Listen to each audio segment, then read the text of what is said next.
Get ready for the next battle. Hadouken! What the hell?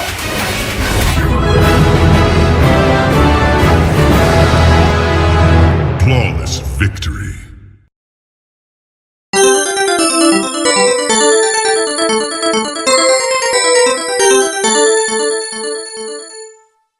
Man, every time I've heard that Neo Geo startup, I know I'm in for a quality arcade experience like no other.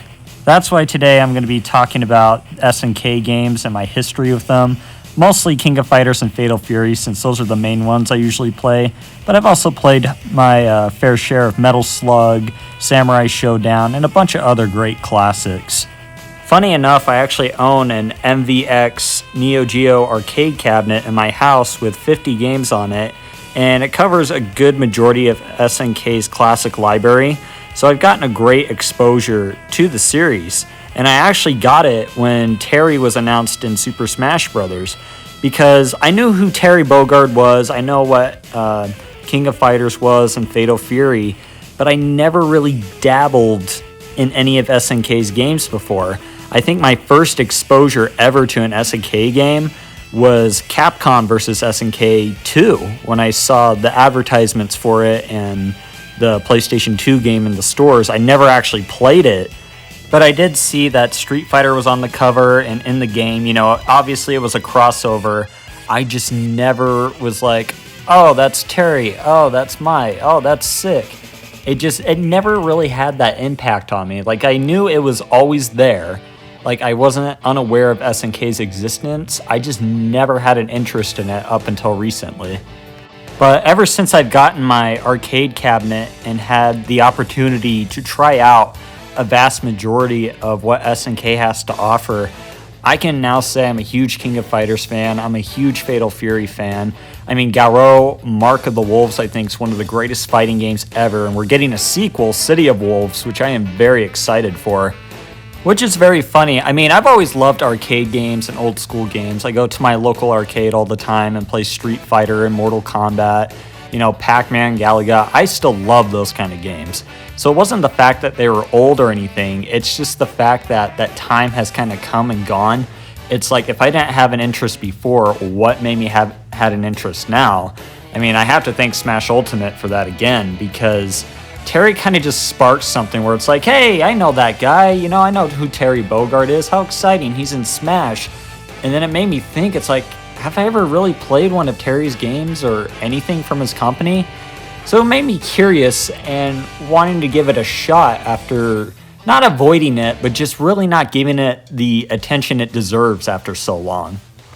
So, of course, wanting to get into SNK's games and try them out, I make the totally adult and responsible decision, and instead of just buying a few games maybe on the console and just playing them, trying them out for a couple of dollars, I buy a $400 arcade cabinet with 50 SNK games and play them all and end up loving them, which is great, but not the most ideal way to try a few games.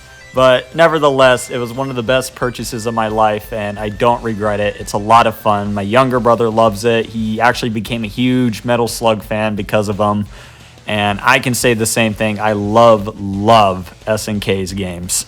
I love how innovative games were like Fatal Fury with their two-lane fighting system, their cast of quirky characters, and even King of Fighters with the team-based fighting formula where you could switch out characters on a whim whenever, and you're working as a team to take down the other team's health as much as you can before the timer runs out.